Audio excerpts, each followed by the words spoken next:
Hi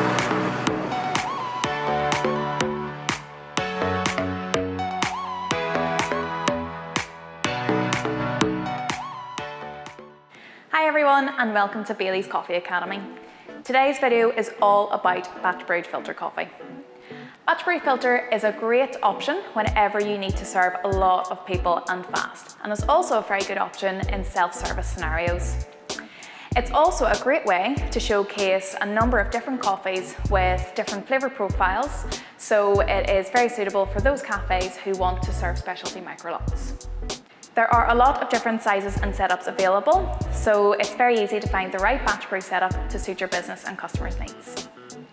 In this short video, we'll be showing you how to prepare your brew correctly and also how to do their cleaning procedures.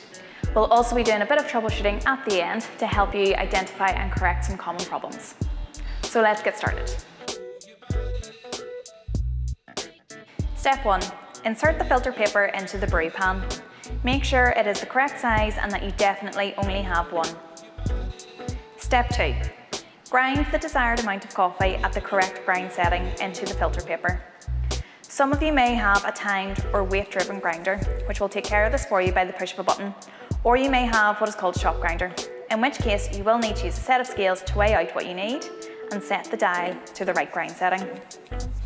For those of you who are using pre-ground sachets, simply empty the correct amount into your filter paper.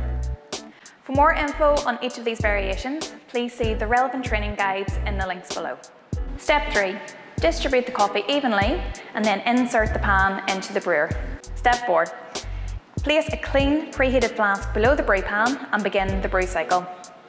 On SmartWave, it's a large brew button, and on an ICBA or a Bun TF, it is brew button A. Step 5. Once the brew cycle is completely finished, empty the wet grounds from the brew pan and serve the coffee. Feel free to taste it to ensure it is delicious, hot and free from coffee grounds. Holding time is the length of time the coffee is held in a flask or server before it's served. Freshly brewed filter coffee will always taste better than coffee that was brewed a number of hours ago. Even though the flask is capable of keeping the coffee hot pretty much all day, the quality of the coffee will deteriorate over time. Best practice is to avoid holding coffee for longer than 2 hours, and especially avoid hot holding. This is whenever you hold your coffee in glass servers kept on hot plates. This stews the coffee, making it taste terrible. To avoid extended holding times and/or a lot of wasted coffee, just be sure you have chosen the right batch brew setup for your business. Dirty coffee equipment makes dirty tasting coffee. Keep your coffee tasting at its best by keeping it clean and shiny by following these simple instructions. Always check and empty the flask of any leftover coffee. Place the empty flask below the empty brew pan and select the button programmed for a clean cycle. This is just a dummy brew with less water to stop the flask from overfilling. Do a deep clean once a week using Ernix Tabs cleaning tablets. Just drop one into the empty brew pan before doing your dummy brew. This will de-stain the inside of the flasks as well as the brew pan and the spray head. The liquid will be blue, making it easy to see that a cleaning product has been used when emptying flasks the next day. Ensure to rinse it thoroughly with warm water before the next use, and don't forget the insert. Sanitize all touchable surfaces. So this is the brew buttons, the handle on the brew pan, and the dispensers on the flasks. Sanitize these surfaces by spraying the detergent onto a cloth and wiping them down. You want to avoid spraying anything onto your coffee equipment, as you may contaminate surfaces where the coffee will come into contact.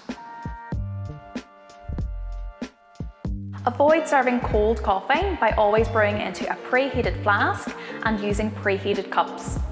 A cold flask or a cold cup will cool the coffee down, and as most people like to have a drop of milk in their coffee, this can also exacerbate the problem. If the filter coffee is still a little bit on the cool side, despite preheating everything, just check that the lid on the flask or server has been closed correctly.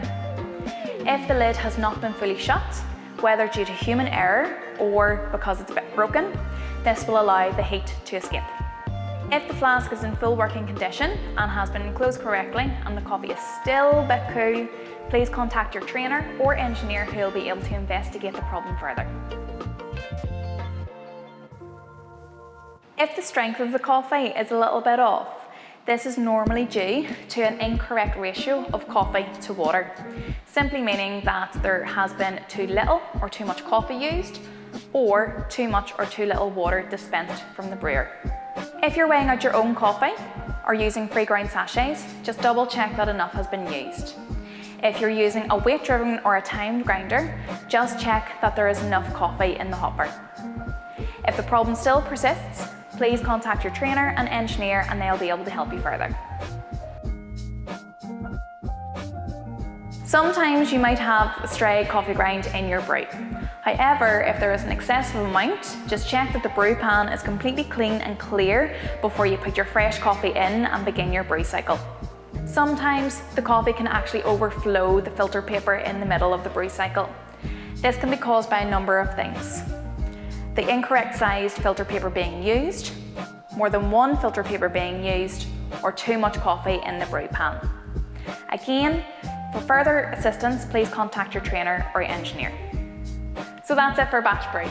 It really is very easy to make great tasting filter coffee with just a little bit of care and attention to detail. I hope you've enjoyed this video and that you found it useful. Remember to follow the links below for the relevant training guides on your specific filter equipment. And if you want to learn more about different brew methods of how to make filter coffee, please see our brew guides on how to make a V60, a French press and an AeroPress, or even sign up to one of our homebrew classes. So that's it. Thanks for watching. Bye.